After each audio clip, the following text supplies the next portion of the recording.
Shalom Ibu dosen dan teman-teman, kami dari kelompok 5 akan menyampaikan hasil kerja kami, yaitu materi tentang proses penyelesaian konflik dan nama-nama kelompok.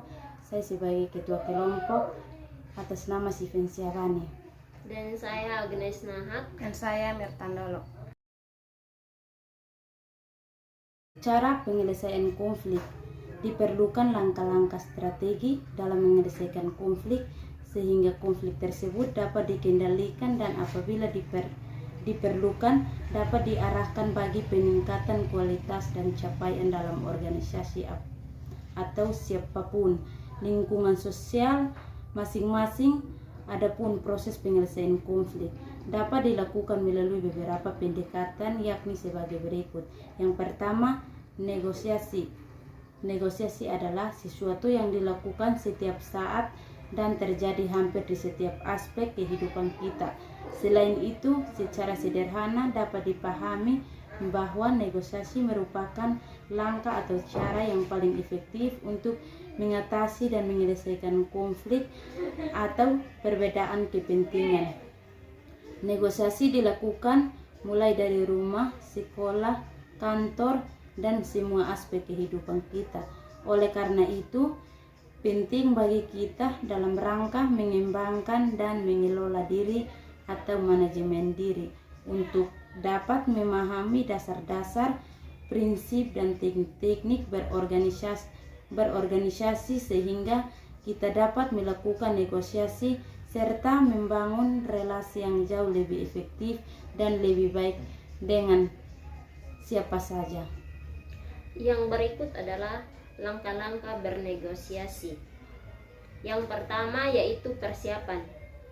Langkah pertama dalam melakukan negosiasi adalah langkah persiapan.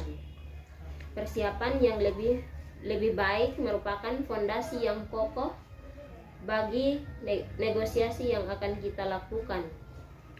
Hal tersebut akan memberikan rasa percaya diri yang kita butuhkan dalam melakukan negosiasi. Hal kedua dalam mempersiapkan negosiasi adalah kesiapan mental kita.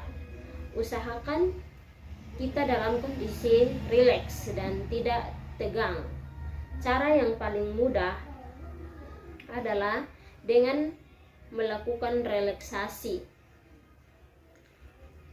Bagi kita yang menguasai teknik pemrograman kembali alam bawah sadar kita dapat melakukan latihan negosiasi dalam pikiran bawah sadar kita, sehingga setelah melakukannya berkali-kali secara mental kita menjadi lebih siap dan percaya diri. Yang kedua adalah pembukaan.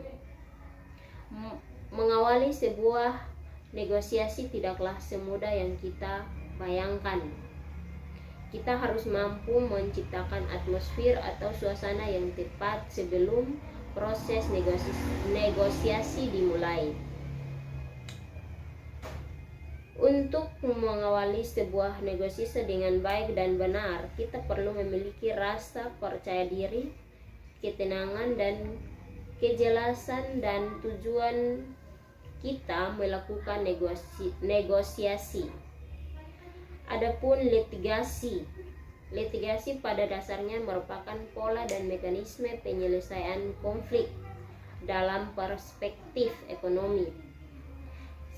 Sehingga secara sederhana, litigasi adalah proses penyelesaian konflik yang dipandang atau dilakukan berdasarkan prinsip, norma, dan nilai-nilai ekonomi.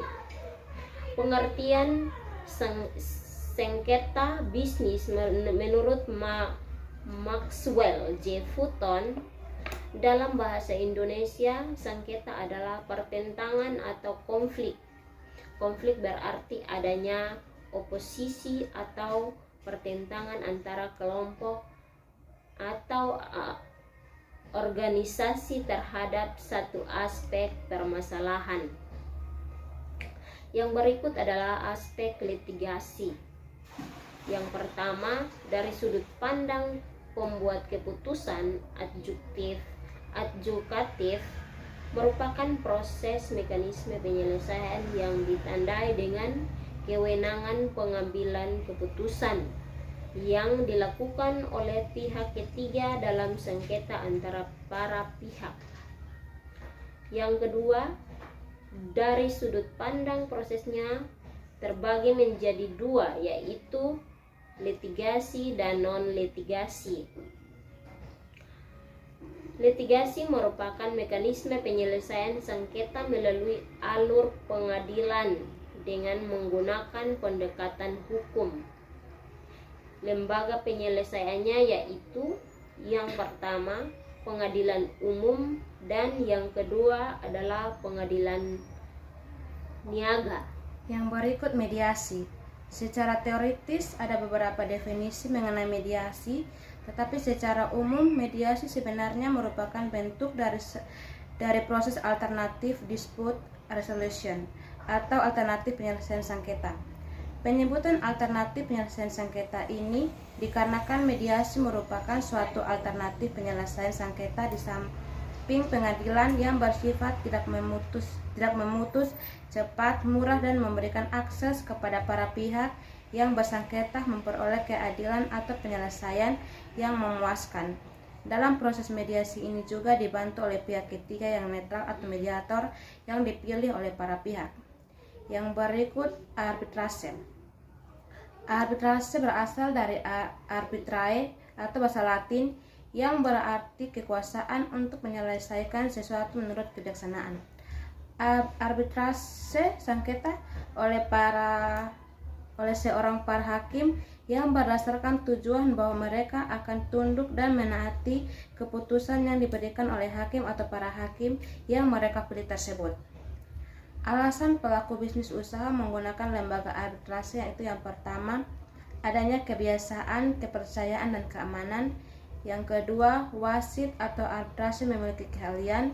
Yang ketiga, lebih cepat dan hemat biaya. Yang keempat, bersifat rahasia.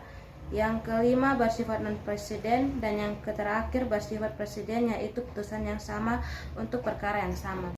Demikianlah hasil kerja kami. Sekian dan terima kasih. Shalom.